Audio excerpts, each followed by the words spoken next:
An armature is the framework from which all additive sculpture is attached. It can be thought of like a human skeleton. It goes through the main parts of a sculpt, like the head, spine, and body. Sometimes the armature goes down through the weight-bearing part of the sculpture, too. Since my character is lying on its back, the armature doesn't need to include the legs. Armatures come in all varieties. To better understand what may work for your sculpture, refer to the armature example handout with drawings and possible suggestions. Detail wires, like those for wings, horns, and tails, for example, will be added on later.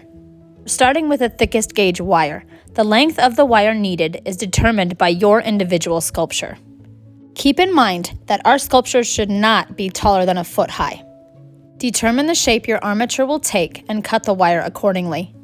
It's okay to cut too much and then save the extra.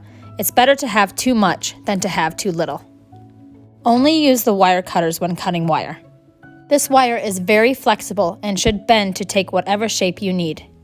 Once the wire is cut, bend it to take the shapes you need, remembering that the wire should go through the main parts of your sculpt. Keep forming the wire until it has the shape of your sculpt's skeleton. Some example armatures could include circle shapes, made by one big circle of wire with another circle of wire taped to it perpendicularly across the middle. Cone shapes, made by connecting with tape a big circle of wire to a smaller circle of wire with straight lengths of thinner wire between the two. There are so many more possibilities. If you're doing the fantasy taxidermy head, your armature will need to go up the neck and down through the head before adding on circles of wire with tape perpendicularly. If you're doing a square form for your sculpture, you may not need wire at all, but could use cardboard and hot glue instead.